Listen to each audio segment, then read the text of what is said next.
My ex-wife, 50F, and I, 52M, were married for 26 years. For the sake of the story, I'll call her Cindy. We've known each other since we were 17. We went to high school in the same town, me in one part and she attended the local Catholic school. We'd been together for as long as I can remember. Right after high school, we decided to travel a bit before settling down.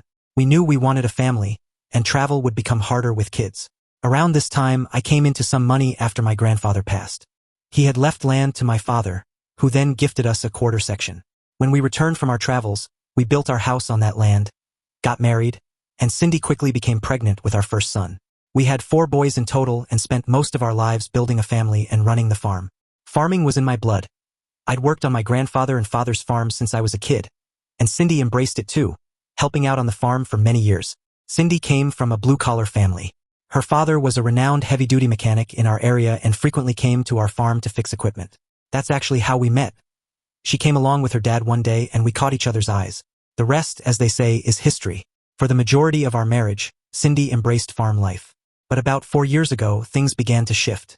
Our boys were grown, with families of their own, and all helped out on the farm. Around this time, Cindy took up a job selling cosmetics for a door-to-door company, similar to Avon. A friend from out of town convinced her to join, saying she had the charisma and charm for it. I encouraged her to take the leap, believing it would make her happy. But soon, things began to change. Cindy, once so confident, started asking me if I thought she was still pretty. This felt out of character, but I reassured her daily that she was the most beautiful woman I had ever known. Once she joined the company, she excelled quickly. She became a regional manager and earned a fancy German car as a reward. I was proud of her success, but her personality began to shift. She became obsessed with her image, driving to the city for designer clothes and getting her nails done, things she'd never done before. She told me this was necessary for her job, to present a polished image.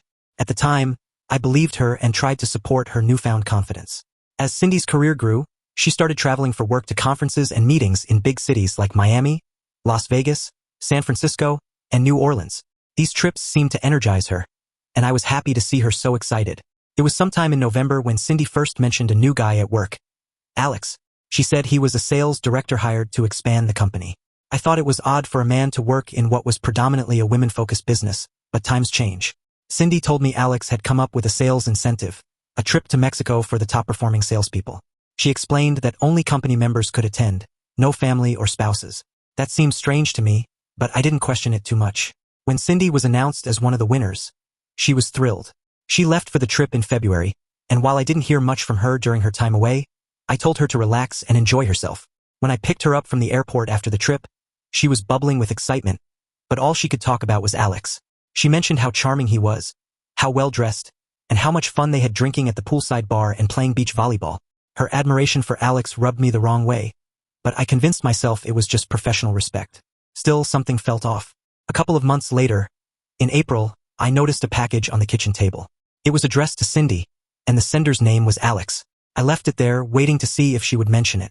That evening, at dinner, I noticed she was wearing a new fancy watch.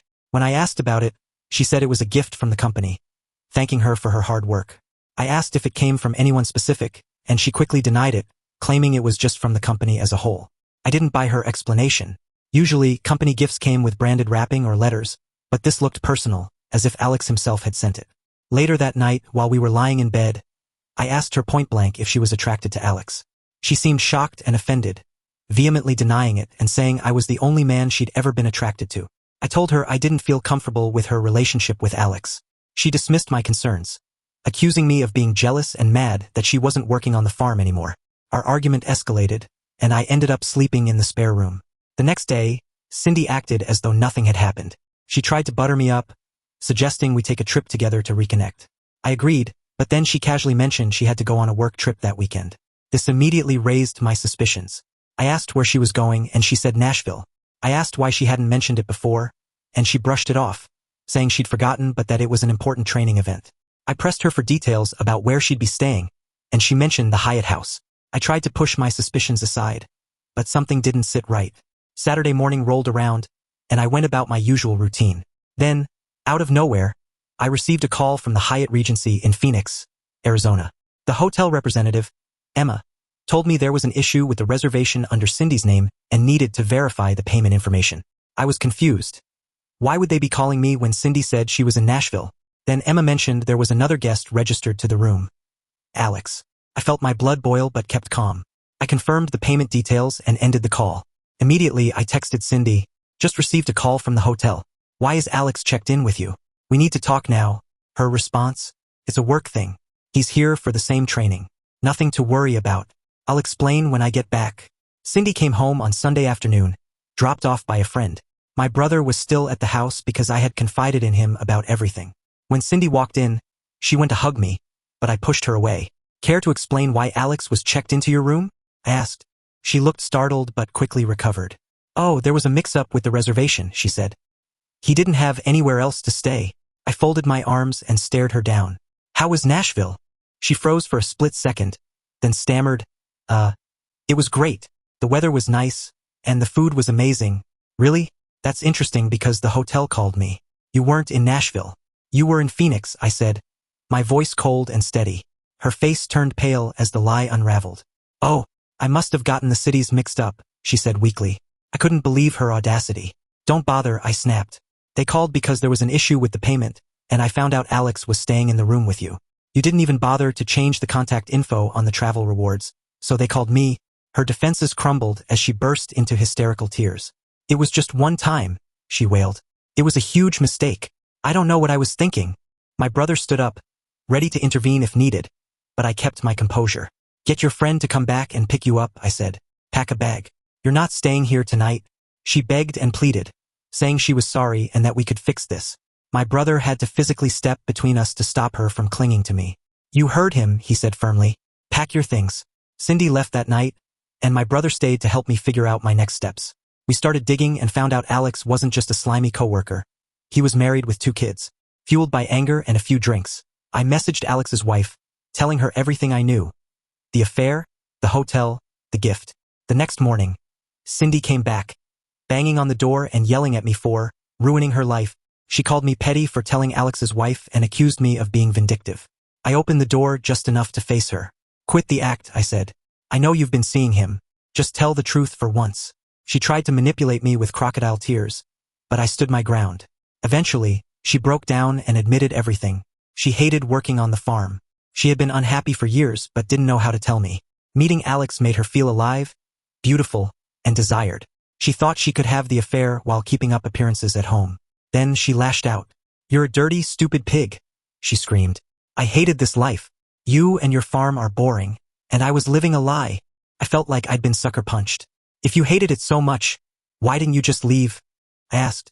She stammered, then admitted, I thought it would get better. I thought I could travel more and live a fancy life, but you're such a cheap bastard. At that moment, I was done. I've never held you back from anything, I said. If you wanted something different, you should have told me. Instead, you lied and cheated. I told her I had already contacted a divorce lawyer. That's when her tone changed again. She started begging for forgiveness, saying it was just a mistake and she didn't mean any of it. She claimed she was overwhelmed by the attention Alex gave her and that she didn't know how to resist. You like the way he looked at you? I said. I've been looking at you like that since we were 17. You were just too blind to see it. I told her to leave, and when she refused, I threatened to call her father. That did the trick. The divorce was messy as expected. I had more assets to my name, land, the farm, and the business, so I knew I had more to lose. But thanks to a great lawyer and thorough preparation, I came out on top. I kept the house, the farm, and the business. I sold Cindy back her small share of the business and a few acres of land she could use if she ever wanted to build a house or sell it off. Cindy tried to play the victim, but our sons didn't buy her act. They were disgusted by her betrayal, and family gatherings became too awkward for her to attend. Eventually, she stopped coming altogether. As for Alex, his social media went private, but I noticed his wife had deleted all their photos together. It seemed like she left him, too. Life on the farm has been thriving. My boys and brother have supported me every step of the way, and I'm finally starting to find peace. Cindy traded in her farm boots for high heels and a fancier lifestyle, but it cost her everything. Meanwhile, I'm still here, where honesty and hard work matter more than luxury or appearances. Here's to a drama-free future filled with fertile soil, loyal friends, and real love, if it ever comes my way again.